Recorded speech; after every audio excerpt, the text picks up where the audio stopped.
What's going on, people? I am dukedobbins for the win. And last week, as the Black Ops 3 beta went live for PlayStation, Xbox users finally got a taste of what it feels like to be left out. And I'm one of those Xbox users. Presently, I only have an Xbox. I was saving up for a PS4, but unfortunately, it's been a very hot fucking summer, and the electricity bill wiped out my PlayStation fun. But I think it's for the best. In a twisted way, I'm happy I finally get to understand what PlayStation users have had to put up with for every single piece of COD DLC released in the last 7 years. Back in the day on MW2 and Black Ops 1, when I was still apeshit about this game, that would have driven me up a fucking wall to have to wait, as I had to wait for the beta. And of course it will be annoying later this year, when we Xbox players have to wait for every new piece of Black Ops 3 DLC. And everyone will be freaking out about the new zombies maps, but we can't play them, and we have to avoid watching videos about them so we don't spoil them for ourselves. However, ideally, I'll have a PS4 by then, hopefully, so we'll see. But last week I was shut out of the beta, as I saw all the news coverage, as I saw everyone talking about it across the internet, as I saw 10 million new vids pop up for it on my homepage. I felt like a lower class of gamer. I was annoyed that everyone else got to make videos for this shit and milk the traffic and not me. I felt jealous, which is always an ugly thing to feel. I felt unlucky. I felt like it was unfair and nobody cared. Somewhat ironically, the last time I felt this way was when all I had was a PS2 and all my friends were going batshit for Animal Crossing on the GameCube. But I think the most frustrating part of the whole thing was knowing that this sadness I felt wasn't the accidental byproduct of a deal. It was the deliberate and sole purpose of the deal. Someone paid a considerable amount of money for no other reason besides punishing millions of gamers for choosing a different console. Timed exclusivity is wrong, period. It is a blatantly anti-capitalist, anti-consumer, slap in my fucking face business practice. And it's one that every gamer has a vested interest in opposing before this shit escalates out of control. Now, I've spoken out on this subject before, about a year ago, and when I did, PlayStation fans said, well, hey, you know, where were you when we were the ones getting boned? Nobody stood up for us during the last 7 years. Why should we care about Xbox fans? They deserve to know what it feels like. And I get it, I really do. To a certain extent, that is the truth. But let me say this. I spoke out against this before the tables got turned on Xbox over a year ago. I made a lengthy video comparing the possibilities of the soon-to-be-released Steam machine with that of the X1 and PS4, and a big part of the argument I made is that because it's technically a PC, it doesn't have to get caught up in the anti-consumer behavior Sony and Microsoft use to bludgeon one another's fan bases. I specifically called out Microsoft on the impropriety of these exclusivity deals. However, in retrospect, perhaps that was naive, because now that Sony has the deals, they're making PC wait for this content as well. Which makes sense, and I guess it didn't occur to me because I was used to Microsoft being on top, but regardless, it should have been more than embedded in some other video. The impropriety of how PlayStation users were treated deserved its own video. I don't know why nobody ever spoke out against this in the past. I'm sorry that 100% of the gaming media core is comprised of giant pussies. I'm sorry that I didn't have a channel back then. But for all you PlayStation users who got screwed during that time, let me tell you something right now. If I could travel back in time and find you the day after a new Black Ops 2 DLC pack had just released and everybody's busting a nut on the new zombies map and you can't watch any YouTube videos without spoiling it for yourself and everybody's talking about how sick the new multiplayer maps are, and if I could ask you then if you'd like a little payback for being intentionally discriminated against by Activision because they took a bribe from Microsoft for that specific purpose, you would say, fuck yeah, Batman, let's do it. But this isn't just about the past, this is about the present and the future. This is what really concerned me a year ago when I first talked about this in regards to Destiny. This is becoming a primary point of competition. Which console can deny its competitors' customers the most stuff? You know, Xbox has landed EA Access exclusivity, which means only Xbox players have the opportunity to get, early access to EA's games, some of which are pretty big. You got the sports games, you got Star Wars Battlefront, you know, we know a new Battlefield is coming out about a year from now. Tom Clancy's The Division will only have its beta on the Xbox. Homefront Revolution will only have a beta on the Xbox. And I'm not trying to, compare the deals and say, oh, hey, Sony ponies, you think you got it good? Look at what we got. Undoubtedly, most Xbox players would prefer the Black Ops 3 deal and the special treatment on Destiny. Without a doubt, PlayStation is getting the first tier deals. Without a doubt, a higher percentage of Xbox players are going to end up disappointed and screwed. PS4 has it better. I'm not trying to argue that point. But that doesn't mean that there aren't going to be PlayStation fans who also feel disappointed and screwed when they don't have access to the second tier deals. There are going to be PlayStation players who prefer those second tier deals to the first tier deals. There are going to be PlayStation players who prefer Star Wars Battlefront over Black Ops 3 or what have you. You know, whether it's the beta or the Division or whatever. The problem is how redundant these consoles have become. 90% of the experience on either piece of hardware is going to be nearly identical. Now, I'm sure there's someone in the comments who wants to dispute that and say, oh, well, you forgot about this particular feature, or this exclusive accessory, or whatever. And that's true, that is something worth looking into. But what you have to do is try and picture the conversation that like two casual guys in high school are having, right? They don't know anything about specs or the cloud or what have you. If they're trying to weigh the pros and cons, what does it come down to? What contrasts and comparisons can they draw between these two consoles? In the beginning of this generation cycle, it was, well, these are the same consoles, but Xbox costs an extra $100. And that right there is why PS4 took such an early sales lead. Now, back in the day, that conversation usually consisted of, well, PlayStation Network is free, but Xbox has Halo and gets COD DLC early. As a console competitor, you have to draw these clear contrasts with the opposition, right? Not something obscure, not something bogged down in stats or specs. Clear advantages over the opposing console that demonstrate saved money or an extra feature or something that will incentivize the customer to choose your console over the competition's without making them think too much. To Xbox's credit, I think they knew that this console redundancy was going to be a problem. The reason they won out on the 360 was, I think, for one, because they embraced online play much more quickly and efficiently than the PlayStation did, and they had Halo 3 come out right towards the very beginning of that console generation, and so there were, sort of clear demonstrratable advantages there. And because they took the early lead, they were able to hold on to it because at a certain point, whichever console has the most players has an advantage in that, oh, this is what all my friends are playing, so I better get this, right? And that's kind of what PlayStation has for it now, and that's going to continue. Like, PlayStation has won this generation. It's over. PlayStation has obviously caught up in terms of its online multiplayer options. So I think Xbox tried to separate itself. It tried to be something more. The whole idea behind the name Xbox One is that it's all in one. It was supposed to not only replace your game console, but replace, the average consumer's TV and tablet and computers. But it failed. It was a calculated risk, as all big, innovative business decisions must be. But even if there's like an 80% chance of success, it's still possible, obviously, to land in that 20% of failure. And that's what happened to the Xbox, unfortunately. A big part of that, I think, had to do with grossly mishandled PR. But I'll talk about that in a later commentary. So now we're stuck with these two consoles that are redundant. Neither one offers very much that the other one doesn't offer. And so how do they draw contrast with one another? Well, with the petty ass shit like this. What PlayStation is trying to do is influence that conversation, right? So, and this is what Xbox did back on the 360. So when that conversation is taking place and they're weighing pros and cons, they're like, well, these consoles are basically exactly the same, but PlayStation gets everything early and gets exclusive shit on Destiny, so might as well go that way. Now, Xbox is hoping they can snag up enough of these deals to sort of make that conversation like a draw. You know what I mean? So the guy says, well, PlayStation gets all this shit early. Oh, but Xbox gets all this shit early, right? So they know they can't get more deals than PlayStation because PlayStation will get the best deals because it has the most people on it. But what they're hoping to do is land enough exclusivity deals to neutralize the unfavorable contrast. And that sucks. This has become a primary point of contention between the two consoles. If current trends continue, there are only going to be more and more of these deals on both sides, and they're only going to get more severe. And they're not even that bad right now, but they're getting worse. You can tell they're a lot worse than they were on the previous gen consoles. More games are getting involved in this timed exclusivity delay stuff. We're seeing more of these kinds of deals getting struck, and 5 years down the road, every player on both consoles will have missed out on something or felt disappointed or left out. And the ultimate tragedy of this is that none of these deals actually benefit anyone in any way. Xbox players having to wait longer for content doesn't benefit PlayStation users, and vice versa. The PlayStation's Black Ops 3 beta experience wasn't improved by the fact that Xbox had to wait for it. And even if it was just one-sided, even if it was just one console getting all these deals, think about how much money is going into these deals that benefit nobody. Wouldn't we all rather see them put those resources into actually improving our experiences, into better servers or better deals, new console apps or tech and accessories? Like, wouldn't it be cool if they could bump up the in-console DVRs to 60 frames per second? The reason they don't, I suspect, is simply because it's more cost-effective to basically threaten consumers with a second-class experience if they buy the other guy's console, right? That translates a lot easier in that aforementioned conversation than something like, super badass cloud computing. And making these timed exclusive deals is probably cheaper than buffing the cloud or the console DVR or whatever. So it's cheaper and it's easier for the consumer to understand as an advantage, as a contrast with the opposing console, right? Whereas it would cost more money to put it into something that actually mattered, but then that thing that actually mattered might be harder for the consumer to understand at face value. And that's the main reason I think they're resorting to these types of deals.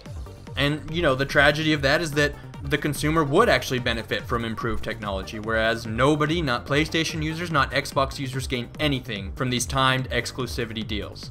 Or they could take the massive amount of resources they're throwing down on these shitty deals and dedicate that to better games and more of them. I know exclusive games can kind of be a touchy subject, but frankly, there's a difference in my eyes between exclusive games and exclusive time delays. When it comes to a game, you can argue the consumer wouldn't get this game without the console footing a significant portion of the bill. So something like Titanfall, which came from a brand new studio and had no funding, no resources, no products already on the market, you know, Microsoft dumped resources into Titanfall so that in return, it gets an exclusive AAA game and can use that to draw competitive comparisons with the PS3.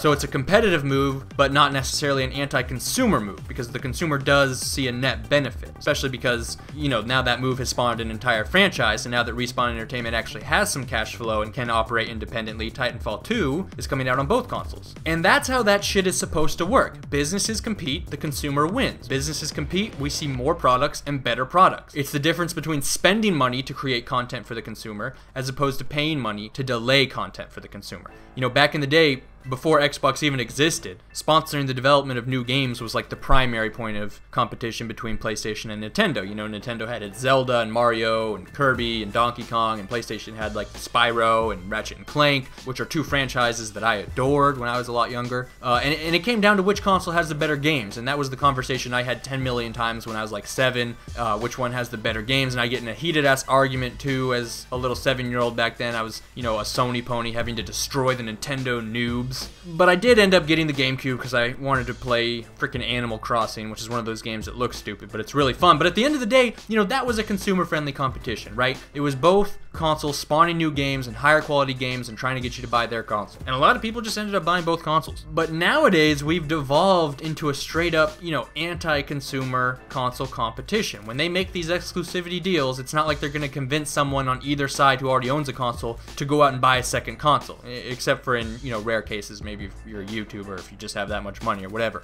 But for the most part, it's literally just about hurting the other side's customers in order to make an example of them so that other potential customers in the future see these people who already own whatever console getting boned and thus decide not to get the console that they did because they don't want to get boned too, if that makes sense. So, you know, it's the economic equivalent of threats and intimidation, when what it's supposed to be about is who can offer the best bribe to the consumer. You know what I mean? Not who can intimidate the consumer, not who can threaten the consumer, like, hey, if you buy that, I'm going to make sure that you have to wait for shit. It's supposed to be about, hey, if you buy this, if you buy what I have, I'm gonna make your life incredible. You know what I mean? And I think it just sets a terrible precedent, not only for gaming, but for the free market in general. We can't let companies go around hitting their competitors' customers with sticks. It's not how the shit is supposed to work. Imagine a car salesman paying off gas stations to fuck over people with cars not from his car shop. It'd be chaos. And it's about the future, not only future deals on the PS4 and Xbox, but on every console that we'll eventually see. You know, I don't think this console generation is gonna last as long as people are expecting, because I think it's already pretty clear that they've hit their technological ceiling. More and more games on both consoles are already having to sacrifice, you know, significant game mechanics or features in order to accommodate 60 FPS.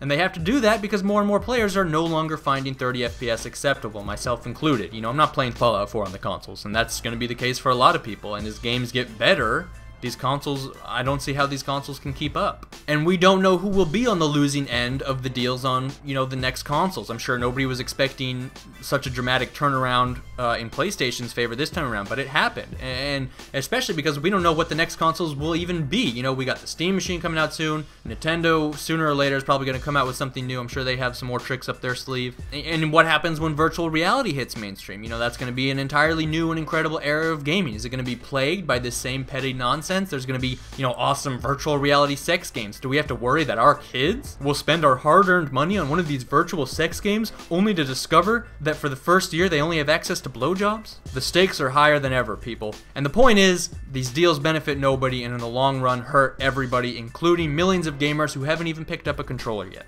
When you look at something like the controversy over the Destiny Collector's Edition, that proves that a massive negative reaction can hurt a game even if the deal itself is relatively trivial. Even if that Destiny Collector's Edition hadn't required you to rebuy a bunch of content, not that many people would be interested in buying the Collector's Edition anyways. You know, missing out on trivial, pointless stuff that most people don't care about, like dance moves and shaders, that's not what pissed people off. It was the principle of the thing, of customers being mistreated by companies, and the super negative backlash had an effect, right? Bungie had to back off those deals. to an extent and offer a new one just to appease people. And even then, I bet you a majority of the people that were angry still didn't buy that $20, you know, dance move shader package thing, right? But it was the principle of the thing being available that calmed everyone down, even if they weren't going to take part in any of those deals in the first place. Negative public opinion by itself hurts sales. Game developers and publishers recognize this and will respond to public opinion. If everyone on both consoles treated this for what it is, which is bullshit, it would change. We would all be better off if our respective consoles spent their resources trying to improve our experience, instead of trying to hinder that of others. And if that came to pass, we likewise wouldn't have to worry about having our experiences hindered by the opposition. And that is why I hope when you see anti-consumer deals like this taking place with Black Ops 3 DLC, with betas, with anything on any game, you'll speak out against it and respond to it negatively, because that really is all it takes. Timed exclusivity deals are wrong, period. Now, before I go, I know a lot of people have been asking me about some of Drift0r's recent comments about me in one of his videos, and also the super in-depth response he left on Twitter, replying to my concerns in that original hour-long Black Ops 3 vid. I apologize that it takes me a while to get around to recent events like this a lot of the time, you know, with things like with this and Halo 5 split screen and advanced supply drops. You know, it's like video ideas. It's things I wanted to talk about like weeks before I actually get around to making the video, just because all these videos kind of take a long time to make, and usually I like to finish the video that I've already started and am working on before I start another one, so, you know. But anyways, as a brief recap, a while back Drift0r leaves a snotty comment on a video of mine. I get cranky and I call into question the nature of his relationship with Activision at the end of a video, and he has since replied on Twitter. Now, this is a very long response. I'll link it in the description for those who are interested in reading the whole thing. And this is another reason why it kind of took me a while to get around to this. It's just because I know I was going to have to do basically a whole nother commentary and response. But you know, in that video I said that I thought it's a good thing when two voices within the community or an industry or whatever air their disputes out in public. I think that's healthy for the audience and the product itself. And none of this is at all nasty or personal or anything. And if you read that response, you'll see the Drift0r was very cordial, and we actually do agree on quite a lot of stuff. He agrees that the in-game netcode delays in Call of Duty negatively affect game quality. Now, I think they do more than affect the quality. I think they're freaking game-breaking. But he mentions that these delays have been there since MW2, and he links to a video with an example of the delay in MW2. I personally thought that the MW2 example was barely noticeable and not at all in the same ballpark as what we've seen since then, and he does concede that it has gotten much worse in recent titles, and he also concedes that we don't know why. So basically, we agree with each other, but I'm a little more pissed off about it. And look, on this issue, until someone can explain to me why the shit is in the game, why it is only getting worse, and why, for whatever reason, it is beyond COD developers' skills or resources to fix, till someone can explain that shit to me, I'm going to continue to maintain that the only logical explanation left is that they want that delay in there, because it benefits weak players by implementing a system of random that evens the playing field. And it just doesn't make sense to me. I mean, you know, this is something that everyone bitches about in every COD. It is a problem that really only COD has to this extent and for this long, and COD is the top franchise. It has the top people and the most resources. It doesn't make sense to me that they can't fix this. And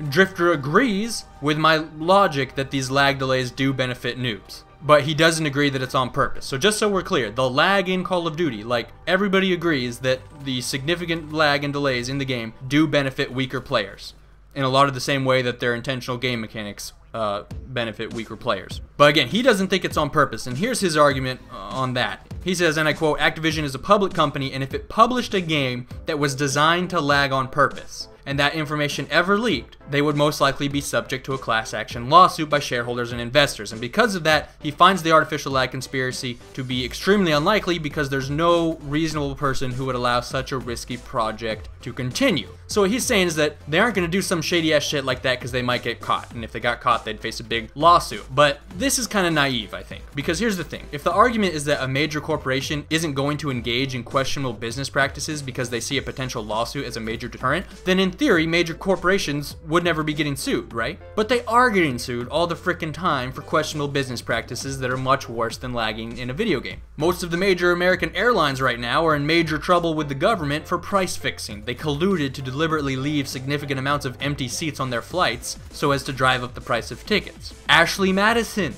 was having its users pay $20 to have all their info wiped off their website, right? Now, if I had come to Drift0r a year ago and been like, well, what if they are actually keeping all their customers' info from all of time, including their conversation, sexual preferences, and billing info, on their servers even after they've had those people pay that $20. He'd have been like, B-Dobbins, you crazy. Imagine if word got out. They'd have to face a major class action lawsuit. I mean, who would risk that, right? But wouldn't you know it, they did. Word got the fuck out, and them motherfuckers is in deep shit now. And compared to that kind of stuff, lag isn't even that big of a deal. You know, I can imagine it now. Lawyers who have never played a video game in their life trying to explain to a judge what lag is and how it disproportionately benefits noobs by fostering a system of random in Call of Duty. And who's gonna sue them? You know, 10 million fucking 15-year-olds? And the thing is, a lot of the time, major businesses like this, you know, factor legal costs into whatever it is they're doing. Like, you know, major fracking corporations know they're gonna get sued up the butt when people's drinking water catches fire. So they factor in the average amount that they're gonna have to pay out in settlements,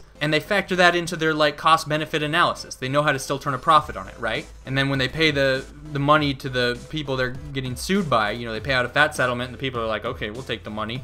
But part of that is a gag order, so they can't talk about it, and bada bing, bada boom, you know, case closed. You know, imagine if I came to you and told you that a major company had full knowledge that it was setting people's drinking water on fire. You'd probably think, well, why would they ever do that? I mean, imagine if they got caught. But the thing is, you know, these major companies, they know how to handle being caught. So I don't think it's that crazy to think that there might be something shady going on with leaving these delays in the game. Because Drift0r and I both agree that they do benefit noobs, and we know that a lot of the game mechanics in Call of Duty are designed to benefit noobs, and he concedes that too, somewhere in this reply. Now moving right along, in that video I said that so long as these delays are in the game, matchmaking should be based solely on who's closest to you so as to get the best connection possible.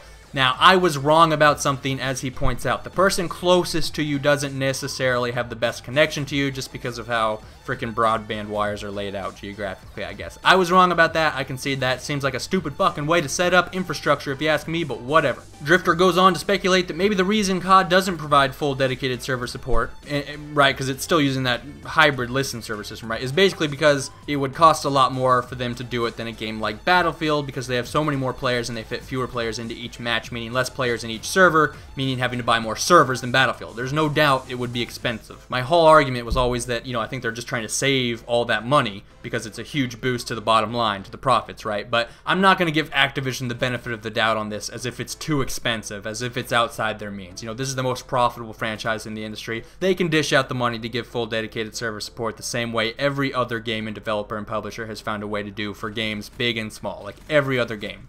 Now, the engine. This is an important one, okay? I want everyone to remember this. Drift0r agrees with me completely that the Call of Duty engine is outdated and needs to be upgraded. I want that on record, goddammit, because I actually get more flack about this than I do the lag conspiracy. Everyone and their fucking dog and T. Martin keep going on about, oh, well, they've rewritten so much that it's basically a new engine. Well, no, that's not how it works. And Drift0r agrees with me, okay? Now, moving on, there's a lot of stuff here about the compressed skill gaps and skill-based matchmaking. Agrees with me on a lot of it. We basically agree that 3D mobility and fucked up spawns help noobs. But he argues COD actually has pretty decent matchmaking and that the SBMM controversy is a little bit blown out of proportion.